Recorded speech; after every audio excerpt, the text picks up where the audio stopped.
Okay, I just walked upstairs. I'm a lot of breath. Hi!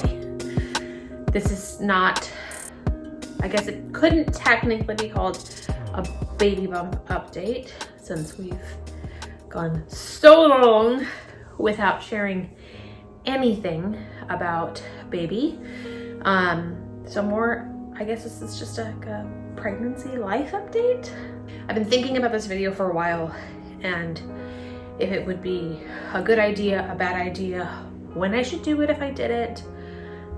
Should I just write everything down and have it there? But I decided that because so much of our lives, especially the important stuff, has been documented, I wanted to document this too. So I'll show you. This is what we are working with right now. I am 35 weeks and 5 days pregnant today. And it is,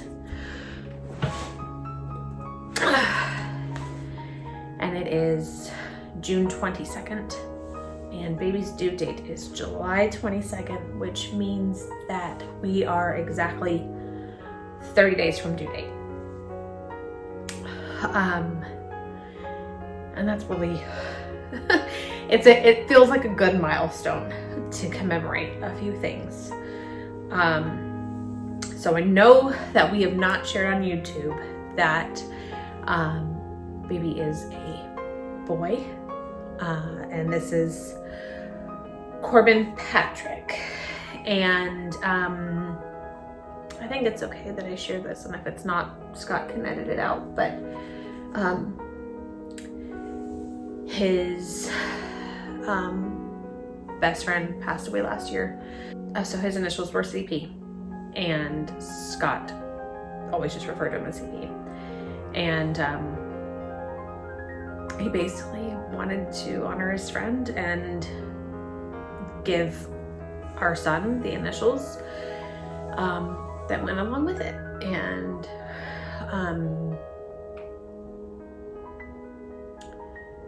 Corbin is a good name, and Patrick is a good name, and it's fitting, and it worked out perfectly. So, with that being said, I wanted to address that when we finally told people that I was pregnant, so much of their reaction was like, oh, that COVID baby, the quarantine baby, like what else are you gonna do?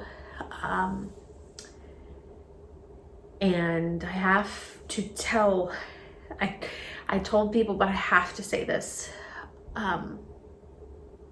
Corbin was absolutely wanted, planned, and prayed for. This was not an accident. It was not a whoops. So many people throughout our parenting journey have always commented on the age gap and how spread out our kids are. And I don't have a good excuse between Salem and Ian outside of the fact that finances weren't great and it just didn't make sense. And we didn't want to add more stress to a situation until we were financially prepared for it. And so that's when we had Ian.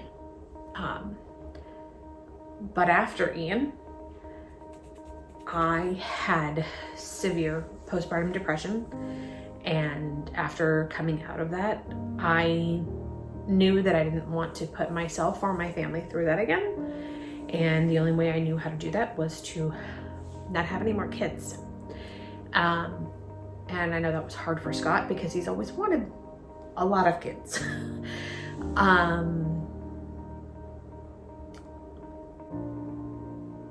But somewhere along the line, I heard God tell me to have more babies. And that's when we decided to have Harlow.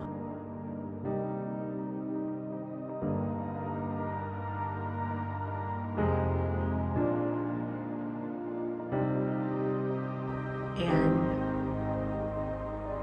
she was perfect. Perfect timing, perfect for the situation that we were in. Her timing couldn't be any better for what life ended up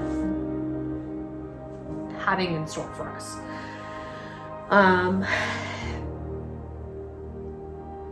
But we always went back and forth between, do we have another kid? When do we have another kid? If we do, what's that gonna look like? And it has to be said that Scott is older than me. And at some point he told me he didn't want to have any more kids. And I'll never say that I made peace with it, but I accepted it. And I remember telling a friend that that was what I got for telling him no for so long. And that's just the way it was going to be. I loved my kids so much. How could I possibly be ungrateful? But I was never okay with it. And it broke my heart so much so that I physically felt it. I would be in a store and I would see mothers with their babies. I'd hear babies cry, and it would physically cause me pain. It was so weird. And I was grieving something that I thought that I was never gonna have. And the why is not important, and I don't even really 100% know when, but we did come to a decision that we were gonna have another baby, and we were gonna try for a certain amount of time. And if we didn't have a baby, then we would take it as we weren't supposed to. That was God's plan, and we were done.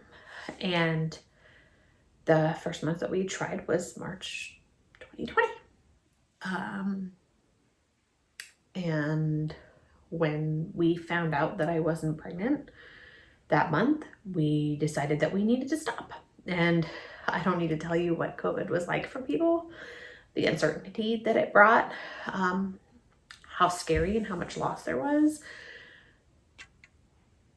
But we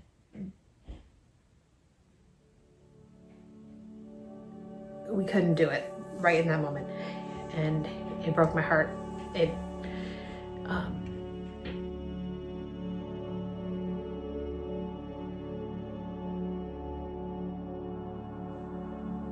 That was the hardest part of COVID for me, for having to put something that I had been waiting for so long on hold again. And then somewhere along the line, we just decided we weren't going to dictate what we did or didn't do with our family on the circumstances of the world, because they're never going to be perfect and they're always going to be scary. And we had a trip to Disney with family in October, and we wanted to enjoy that trip, be able to go on all the rides, eat all the things, drink all the things. And now when we came back, we would start trying, and we did. And I got pregnant right away, and we found out in November.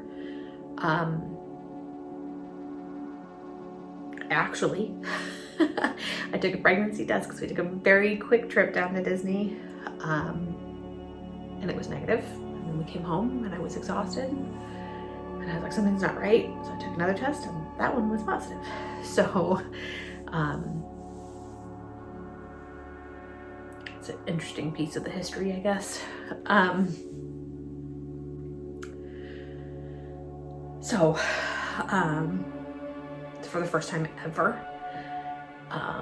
in any of my 4 pregnancies, I did not tell anybody right away. I did tell a very select few people, but I was not comfortable telling people until it was safe.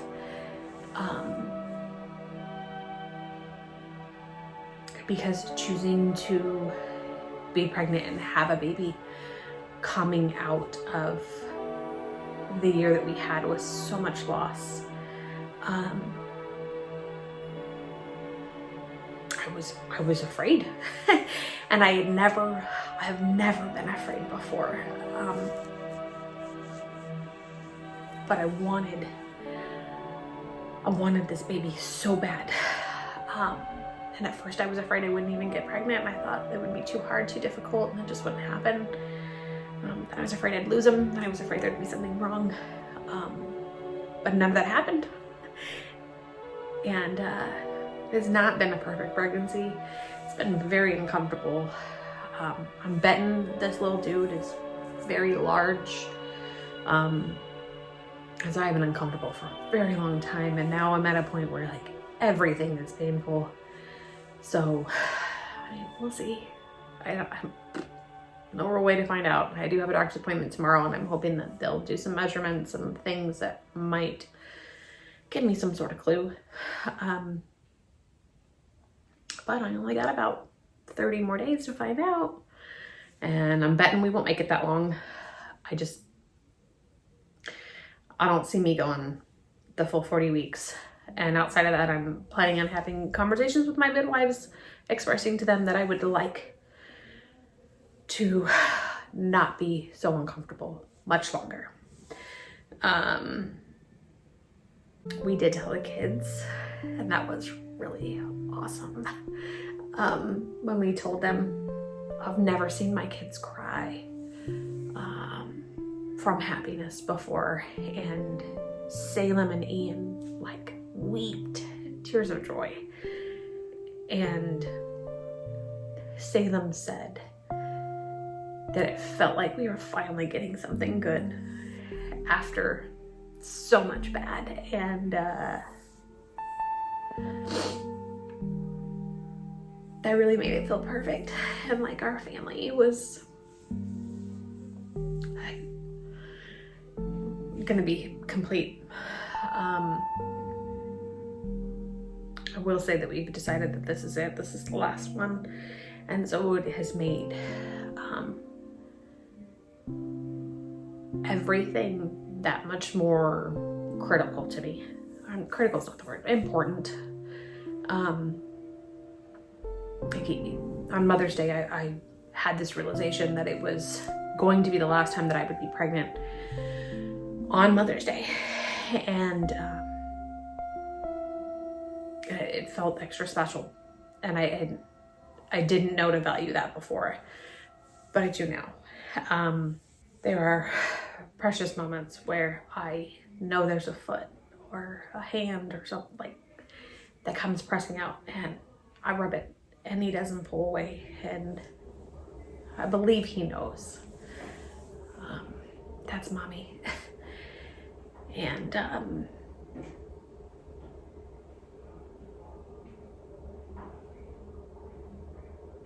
it felt important to me to say that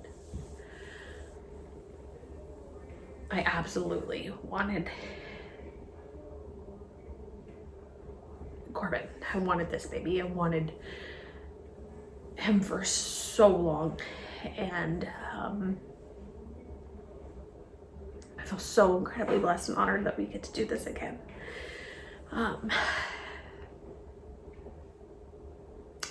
There's been some really cool moments along the way. I always knew before we started trying again that if I did get pregnant, I wanted to announce my pregnancy at Disney World, and we did that. We went down there in January and took pictures in front of the castle, and they're not perfect because we had to wear masks, but they're so important to me because it's what I really, really wanted, and I got it.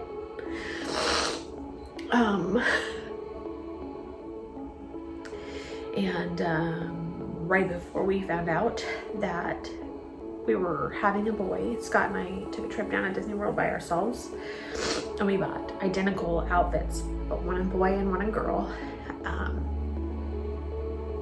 And on the way home from the ultrasound appointment, we stopped and we bought like a little gift box, and we put that in the box and had the kids open it and let them find out the gender that way, and filmed it, and that was awesome, especially for Ian because he wanted a baby brother so bad. Okay. Ready? Charlie, move.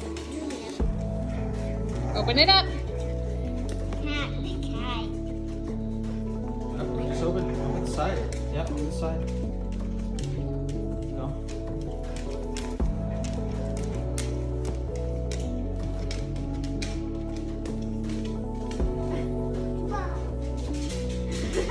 It's a what? It's a boy! Yay!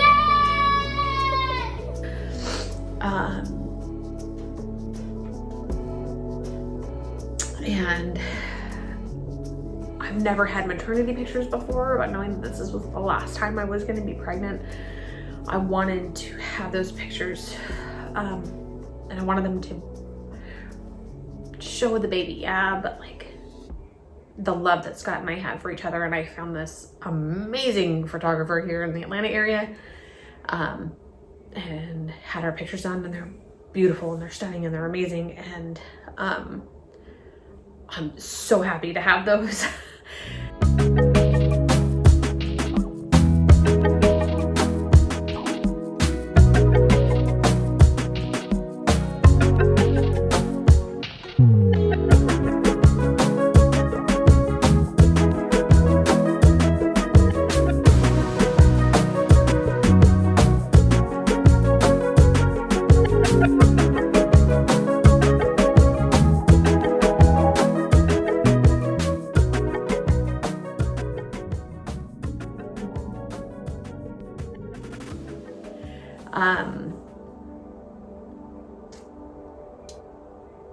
And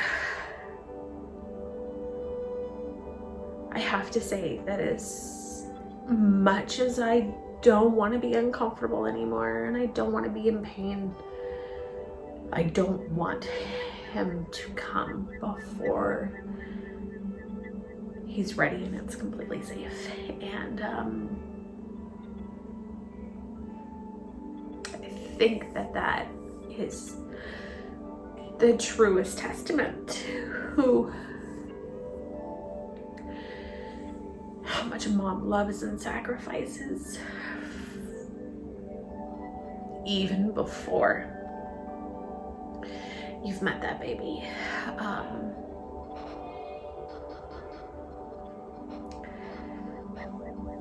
I've never wanted to hold a baby so bad.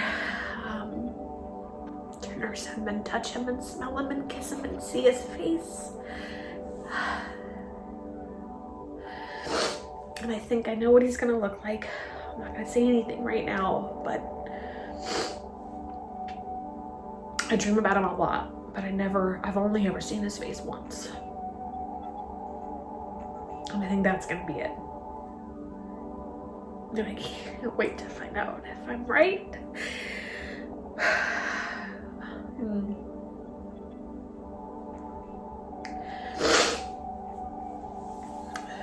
I feel so overwhelmingly loved and cherished and blessed to have this again, that the challenges and the scary things throughout this have been worth it.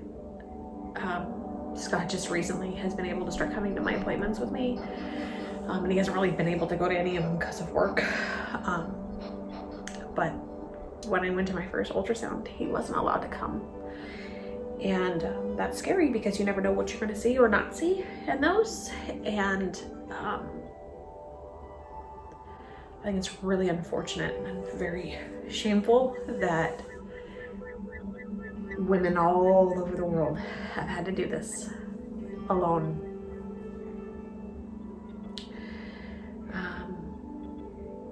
But he was allowed to come to the anatomy scan at 20 weeks when we found out, and I will tell you that was absolutely my favorite moment.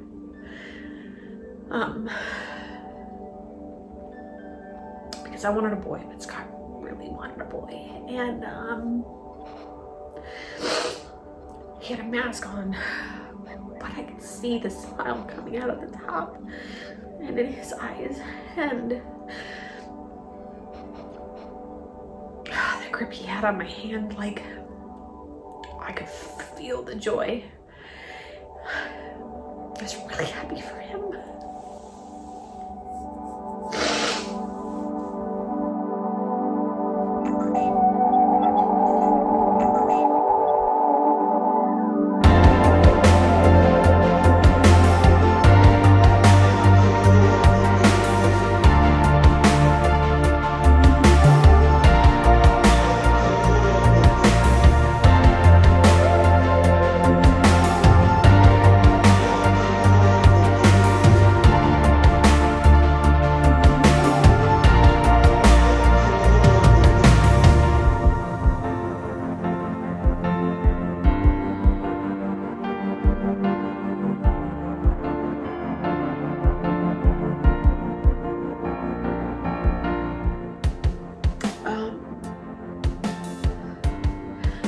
talk Scott into posting some of the pictures or anything that I've like mentioned.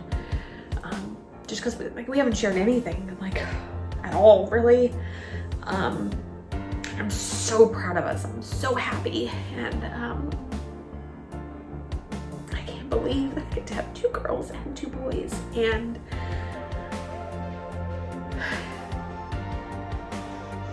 it feels perfect. It feels so meant to be, and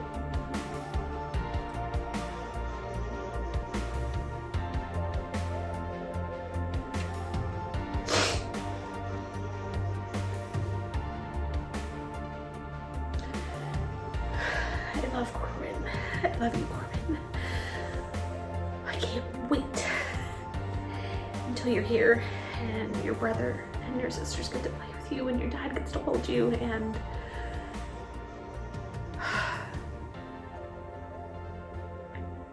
I'm really happy, and I just wanted to share that with everyone, with the world, whoever watches this. I'm really proud of us, and I'm really happy for us, and